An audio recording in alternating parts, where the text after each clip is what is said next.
Let's discuss one common misconception or one common point of confusion even among students, no? Meron tayong dalawang concepts dito, which is yung inheritance at saka heritability. So these two concepts are actually not the same, no? So hindi sila pareho.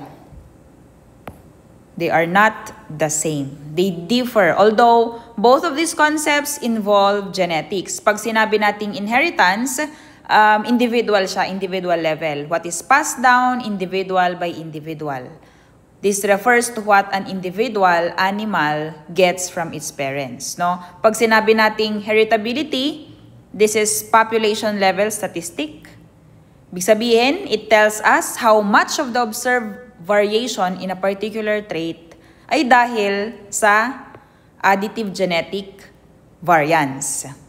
Kasi additive genetic variance, yan yung component that is predictably passed to offspring.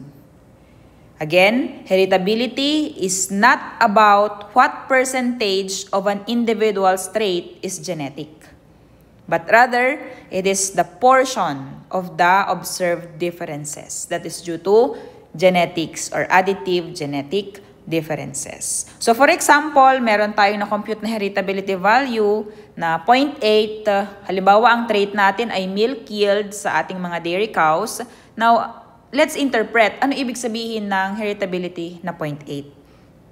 So meron akong sinulat dito na i-assess natin kung yun ba yung tamang interpretation ng heritability.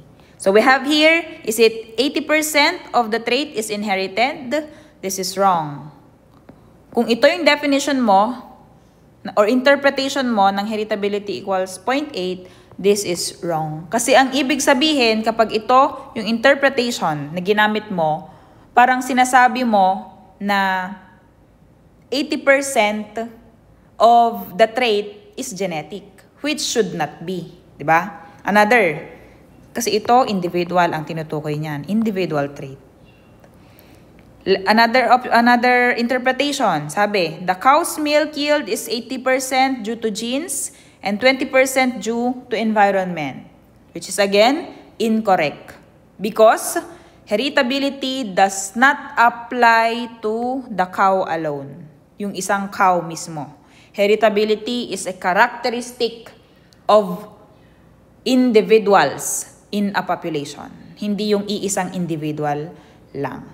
Okay? So the better interpretation is, or the correct interpretation is, 80% of the observed differences in milk yield among the cows in the population is due to additive genes or due to additive genetic differences. Dito kasi sa interpretation na to,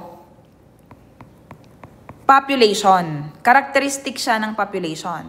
Pero dito, sa mga interpretation na dalawa na yan, you're just referring to one cow, to one trait. Hindi. So again, heritability is a characteristic of the population, not the individual. So I hope that clarified the difference between inheritance and heritability.